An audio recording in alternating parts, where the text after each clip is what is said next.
اے میرے بھائیوں اور بہنوں، آج اگر ہم نے اپنے مال میں سے، اپنے آرام میں سے، اپنی خواہشات میں سے قربانی نہ دی تو کل اللہ کے سامنے ہم کیا جواب دیں گے؟ آئیے قرآن کی طرف چلتے ہیں۔ اللہ تعالیٰ قرآن مجید میں ارشاد فرماتا ہے، مثل الذین ينفقون اموالهم فی سبیل اللہ کمثل حبۃ انبتت سبع سنابل فی کل سنبلۃ مئۃ حبۃ واللہ یضاعف لمن یشاء واللہ واسع علیم۔ سورۃ البقرہ آیت نمبر 261۔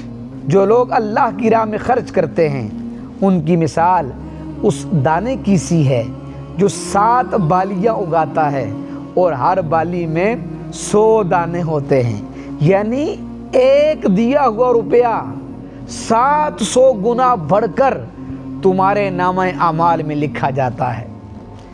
آج جو سیلاب زدہ مسلمان آپ کی طرف دیکھ رہے ہیں وہ کل قیامت کے دن آپ کا ہاتھ تھام کر کہہ سکتے ہیں، یا اللہ یہ وہ ہے جس نے میری بھوک مٹائی، میرا گھر بنایا، میرا بچہ بچایا، اور سوچو اگر ہم نے مدد نہ کی تو یہی مظلوم قیامت کے دن اللہ کی بارگاہ میں شکوہ کر سکتے ہیں۔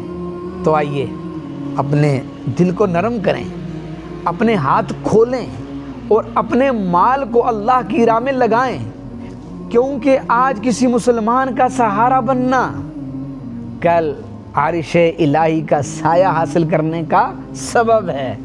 تو ہمیں ضرور یہ سعادت حاصل کرنی چاہیے اور اس سعادت سے محروم نہیں رہنا چاہیے۔